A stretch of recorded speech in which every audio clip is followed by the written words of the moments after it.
So if your passwords aren't syncing in Bitwarden in 2026, yeah, it can feel like everything just stopped updating out of nowhere.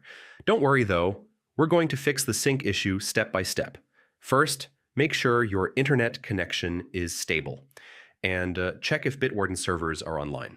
If the servers are down, sync won't work at all, so yeah, start here. Next, try a manual sync. Open Bitwarden and hit the sync button.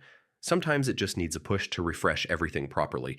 If syncing still isn't working, log out of Bitwarden completely, then log back in.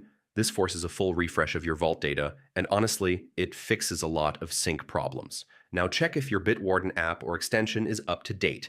Outdated versions can break syncing, especially after backend updates. Next, clear your browser cache and restart it. Corrupted cache files can block new vault data from loading correctly. So yeah, this step helps more than you'd expect. Here's something people miss. Make sure your device date and time are correct. If they're off, secure sync connections can fail without obvious errors. If nothing works, try reinstalling Bitwarden or logging in on another device. If sync works there, the issue is likely local to your browser or app. And that's it. One of these steps usually fixes Bitwarden sync issues. If not, it might be a temporary service delay, so give it a little time and try again.